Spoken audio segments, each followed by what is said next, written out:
Assalamualaikum warahmatullahi wabarakatuh. Perkenalkan, nama saya Eshka Amanda, jurusan Biologi, Universitas Muhammadiyah Riau.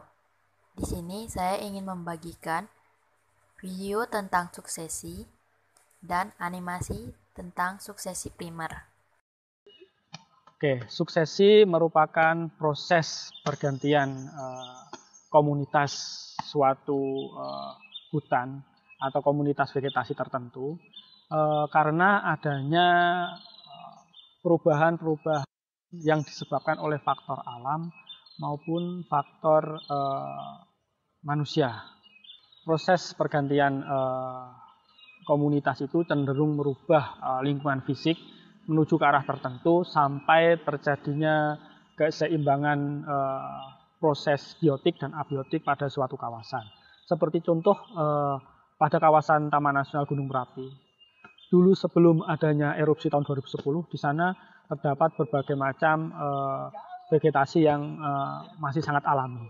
Tapi setelah terjadinya erupsi, maka seluruh komunitas pada areal tertentu itu hilang dan digantikan oleh satu komunitas yang sangat dominan, yaitu Acacia decuren, yang saat ini sangat menjamur dan menjadi tumbuhan invasif, yaitu tumbuhan yang mendominasi suatu kawasan.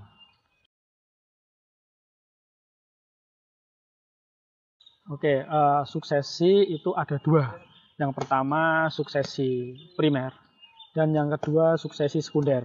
Untuk suksesi primer itu sendiri yaitu suksesi yang terjadi karena adanya bencana atau hilangnya suatu komunitas secara total. Jadi suatu komunitas di hutan di suatu daerah itu hilang secara total dan harus digantikan oleh komunitas-komunitas yang baru.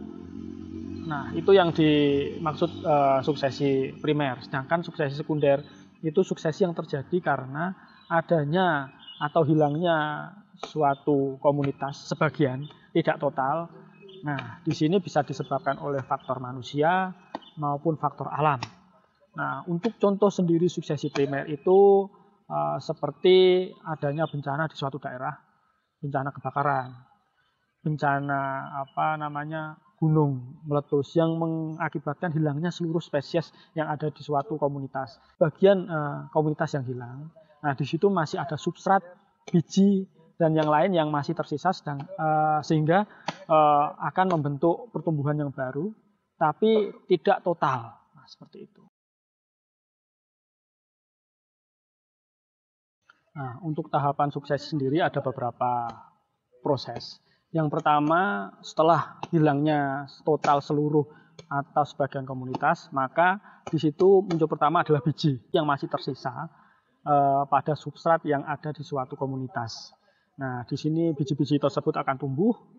Nah, di situ proses selanjutnya adalah adaptasi. Jadi, biji-biji yang tidak berkompeten atau tidak kuat di suatu lingkungan yang terjadi suksesi, maka akan mati.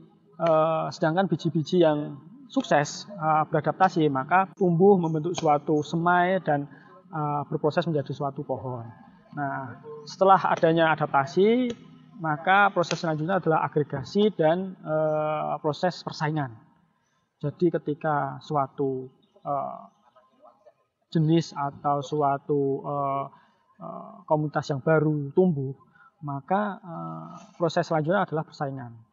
Ketika adanya persaingan ini, maka terbentuklah suatu simbiosis-simbiosis yang bisa berakibat pada hilangnya suatu komunitas yang baru yang tidak dapat bersaing, sedangkan komunitas-komunitas yang lain yang dapat bersaing maka akan sukses di suatu habitat yang baru tersebut.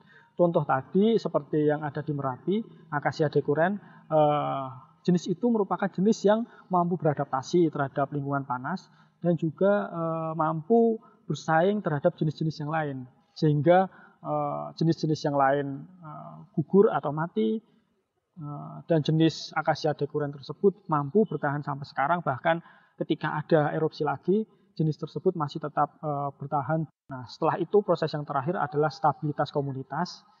Jadi stabilisasi ini akan membentuk atau akan menuju proses yang dinamakan klimaks. Jadi ketika proses tersebut klimaks, maka komunitasnya stabil sehingga sampai sekarang pun ketika ada gangguan yang tidak terlalu besar, maka itu akan bertahan. Kecuali ada serangan wabah atau serangan penyakit yang sangat secara luas, atau pada contoh lain bisa terjadi gunung meletus, erupsi, bencana lain. Nah, itu dapat menghabiskan seluruh komunitas yang bisa dikatakan stabil.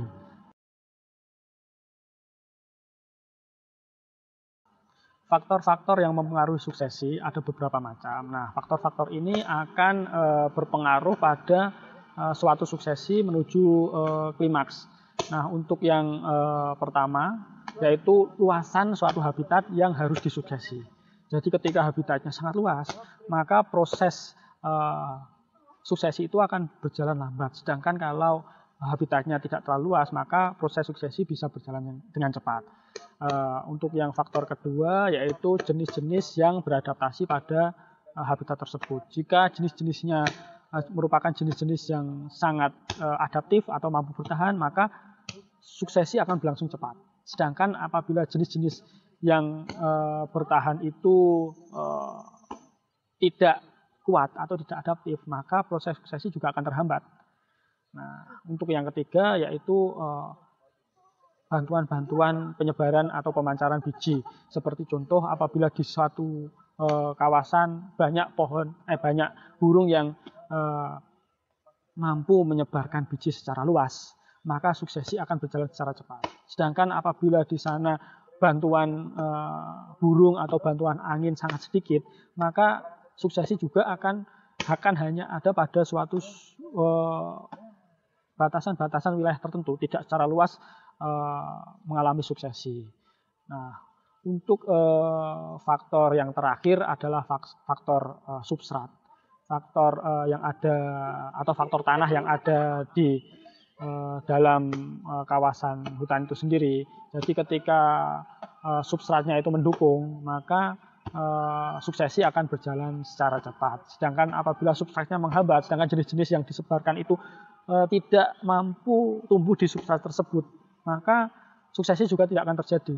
Nah, itu adalah beberapa faktor yang mampu menghambat maupun mempercepat adanya suksesi.